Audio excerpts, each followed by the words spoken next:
अस्सलाम वालेकुम dear students. उम्मीद है आप सब खैरियत से होंगे। आज का हमारा लेक्चर है यील्ड। आज के लेक्चर में हम सबसे पहले पढ़ेंगे कि व्हाट इज़ यील्ड। उसके बाद यील्ड की दो टाइप्स हैं, एक्चुअल यील्ड और थ्योरेटिकल यील्ड, उसे डिस्कस करेंगे। उन दोनों यील्ड्स का कंपैरिजन करेंगे और एंड पे परसेंटेज यील्ड कैलकुलेट करेंगे। उसके साथ साथ ये देखेंगे कि परसेंटेज यील्ड हम कैलकुलेट करते क्यों हैं। मतलब कुछ शॉर्ट क्वेश्चंस को कवर करेंगे और एक इम्पॉर्टेंट लॉन्ग क्वेश्चन भी कवर करेंगे। यील्ड, व्हाट इज़ यील्ड, इस टॉपिक से कौन से शॉर्ट क्वेश्चंस बन सकते हैं, उन्हें किस तरह से आंसर करना होता है। आपने एक बहुत इंपॉर्टेंट शॉर्ट क्वेश्चन बनता है इसमें से, why theoretical yield is always greater than the actual yield, या फिर why actual yield is always less than that of theoretical yield. तो सबसे पहले आप यील्ड को डिफाइन करें। The amount of product obtained in a chemical reaction, किसी भी केमिकल रिएक्शन में हासिल होने वाली प्रोडक्ट की अमाउंट को यील्ड कहते हैं। अब यहाँ पे ये मेंशन नहीं किया गया कि वो केमिकल रिएक्शन आप पेज पे करवा रहे हैं, मतलब या फिर आप लैब में करवा रहे हैं। तो पहले हम ये देखते हैं कि थ्योरेटिकल यील्ड। थ्योरेटिकल यील्ड क्या होती है? This is the first type of yield, the amount of the product calculated from the balanced chemical equation. मतलब इस केस में आप स्टिचोमेट्रिक अमाउंट लेते हैं। अब स्टिचोमेट्री के अकॉर्डिंग बैलेंस्ड केमिकल इक्वेशन लिख के उससे प्रोडक्ट की अमाउंट कैलकुलेट करते हैं, उसे कहते हैं थ्योरेटिकल यील्ड। जैसे कि आपने 1 मोल कार्बन लिया, given equation reveals that 1 mole of carbon reacts with 1 mole of oxygen to form 1 mole of carbon dioxide। अगर हम मोल्स की बजाय से मैस की टर्म में देखें, the 12 grams of carbon are reacting with the 32 grams of oxygen to form 44 gram of carbon dioxide। ये स्टिचोमेट्रिक equation है क्योंकि इसमें रिएक्टेंट्स की स्टिचोमेट्रिक अमाउंट्स यूज़ की गई हैं। मतलब ये टोटली एक बैलेंस्ड केमिकल इक्वेशन है, इसमें कोई साइड प्रोडक्ट नहीं है। यहाँ से अगर आप कार्बन डाइऑक्साइड की यील्ड कैलकुलेट करते हैं, this is called theoretical yield. अब थ्योरेटिकल यील्ड का क्या कोई और नाम भी है? यस, थ्योरेटिकल यील्ड को आप कैलकुलेटेड यील्ड भी कहते हैं क्योंकि आप इसे इक्वेशन से कैलकुलेट करते हैं। सेकेंडली इसका एक थर्ड नाम भी है, इसे एक्सपेक्टेड यील्ड भी कहते हैं। तब आप एक्सपेक्ट कर रहे होते हैं कि इतनी यील्ड बनेगी।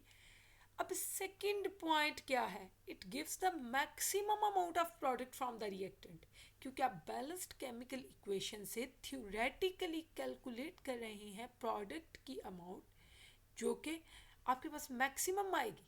थर्ड पॉइंट है, it is always greater than the actual yield. ये 3 पॉइंट्स आपको कंपैरिजन के लिए मिल गए हैं। You can compare the theoretical with the actual, क्योंकि इसके बाद हम एक्चुअल यील्ड पढ़ने जा रहे हैं।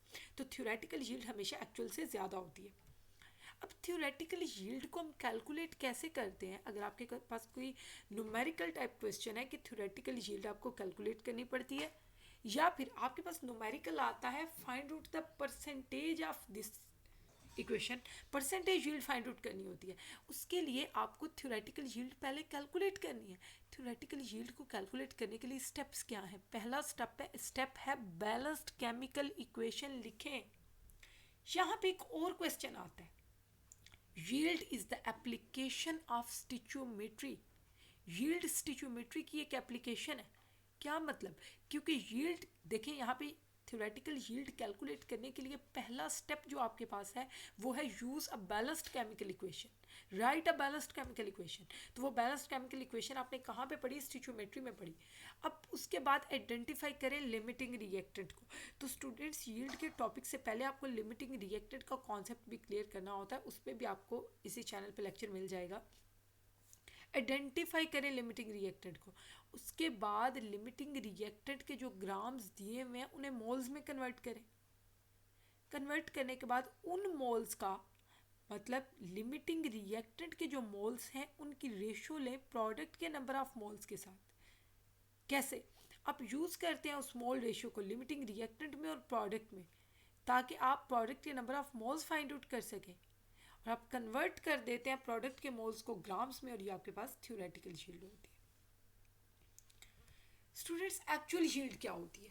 एक्चुअल यील्ड वो अमाउंट ऑफ प्रोडक्ट है जो कि एक्चुअल एक्सपेरिमेंट के नतीजे में किसी गिवन अमाउंट ऑफ रिएक्टेंट को इस्तेमाल करके हासिल होती है। फॉर एग्जांपल मैं ये कहती हूँ यहाँ पे दो रिएक्टेंट्स हैं दो रिएक्टर्स हैं, एक ये ब्लू वाले आपको नज़र आ रहे हैं, मैं नाम भी नहीं बता रही कि जस्ट कॉम्प्लेक्स ना हो जाए चीज़ें, तो और ये येलो वाले, ये येलो वाला एक रिएक्टेंट है और एक ब्लू वाला रिएक्टेंट है। ये रिएक्ट करें, स्टेप 1 में आप दोनों को मिक्स कर देते हैं और आप इसमें एसिटिक एसिड डालते हैं। अब होता क्या है कि यहाँ पे रिएक्शन होता है। स्टेप 2 में ये देखें ज़रा, आपके पास कुछ इस तरह की चीज़ें बनती हैं। स्टेप 2 में ये चीज़ बन गई, फिर आप इसे सिंटर कर लेते हैं तो आपके पास ग्रेन्स आ जाते हैं। अब ये है लैब वर्क, मतलब आप एक्चुअली एक्सपेरिमेंट कर रहे हैं। अब इसके लिए आपके पास रिएक्टेंट की कुछ स्पेसिफिक अमाउंट होगी, उस अमाउंट को इस्तेमाल करके आप प्रोडक्ट बना रहे हैं, आप पूरा प्रोसीजर कर रहे हैं और जो प्रोडक्ट हासिल होती है वो आपके पास आपको एक्चुअल यील्ड प्रोवाइड करती है। कैसे? एक्चुअल यील्ड को आप एक्सपेरिमेंटल यील्ड भी कहते हैं। एक्चुअल यील्ड हमेशा थ्योरेटिकल से कम होती है। इस केस में आप रिएक्टेंट से जो प्रोडक्ट बना रहे हैं वो कम होगा एज़ कम्पेयर टू वो प्रोडक्ट जो आपने इक्वेशन से कैलकुलेट किया, क्योंकि जब आप कैलकुलेट कर रहे होते हैं वहाँ पे कोई एरर के चांसेस नहीं होते, जबकि जब आप एक्सपेरिमेंटली कर रहे हैं तो बहुत से चांसेस एरर के। इस क्वेश्चन को हम डिस्कस करेंगे आगे एज अ शॉर्ट क्वेश्चन और उसका प्रॉपर आंसर भी होगा जी। Third point of difference between the actual yield and theoretical yield, this is the actual yield is always less than that of theoretical yield. अब students आपकी आसानी के लिए एक्चुअल और थ्योरेटिकल यील्ड के दरमियान जो डिफरेंस है उसके लिए प्रॉपर एक टेबल प्रोवाइड कर दिया गया है। थ्योरेटिकल यील्ड वो आप यील्ड है जो बैलेंस्ड केमिकल इक्वेशन से आप कैलकुलेट करते हैं, और एक्चुअल यील्ड वो यील्ड है जो आप केमिकल रिएक्शन को लैब में परफॉर्म करा के ऑब्टेन करते हैं। स्टूडेंट्स वर्ड्स का डिफरेंस नोट करें, थ्योरेटिकल में कैलकुलेशन है, एक्चुअल में ऑब्टेनिंग है। सेकेंडली थ्योरेटिकल को एक्सपेक्टेड भी कहते हैं और इसे कैलकुलेटेड भी कहते हैं, जबकि एक्चुअल को एक्सपेरिमेंटल यील्ड कहते हैं। थ्योरेटिकल यील्ड हमेशा एक्चुअल से ज़्यादा होती है, जबकि एक्चुअल थ्योरेटिकल से कम होती है। अब थ्योरेटिकल यील्ड के लिए आपको जस्ट कैलकुलेशन करनी होती है बैलेंस्ड केमिकल इक्वेशन से, लेकिन एक्चुअल यील्ड के केस में आपको एक्चुअल यील्ड के लिए एक्सपेरिमेंट परफॉर्म करना पड़ता है।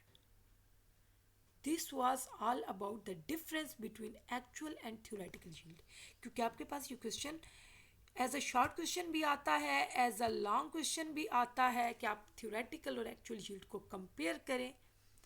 तो स्टूडेंट्स लेक्चर कंटिन्यू है, इस टॉपिक पे आपको मज़ीद लेक्चर्स मिल जाएंगे जिसमें डिफरेंट क्वेश्चंस डिस्कस किए जाएंगे। Wish you good luck, stay blessed, Allah हाफिज़।